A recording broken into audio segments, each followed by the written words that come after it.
बिस्मिल्लाहिर्रहमानिर्रहीम। मैं हूं आपका मेज़बान उस्मान आफाक और कुर्बानी से मुताल्लिका सवाल और जवाब का सिलसिला जारी है।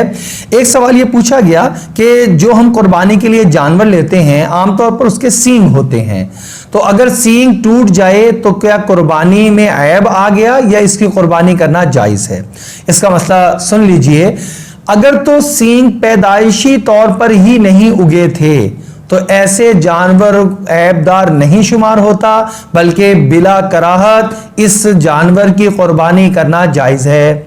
लेकिन अगर सींग निकले और निकलने के बाद में टूट गए तो अब अगर एक खौल उसका उतर गया, सिर्फ ऊपर का खौल उतर गया और अंदर की जो हड्डी और अंदर का जो गूदा है वो मौजूद है, तब भी इसकी कुर्बानी करना जायज़ है।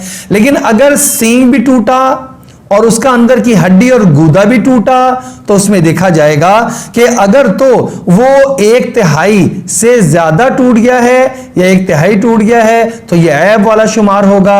अगर इससे कम टूटा है तो फिर यह ऐब वाला शुमार नहीं होगा और इसकी कुर्बानी करना जायज होगा। एक और मसला ये समझ लीजिए कि ऐन कुर्बानी के लिए जानवर को गिराते वक्त अगर कोई उसको चोट लग गई या ऐब आ गया या सींग टूट गया तो इस वक्त में इस गिराने की वजह से जो ऐब आया है यह ऐब शुमार नहीं किया जाएगा और इसकी कुर्बानी करना जायज होगा। अल्लाह जल्ल शानू से दुआ है अल्लाह रब्बुल इज्जत हमें कुर्बानी को मसाइल को सीखने और उसके मुताबिक अमल पैरा होने की तौफीक अता फरमा दे।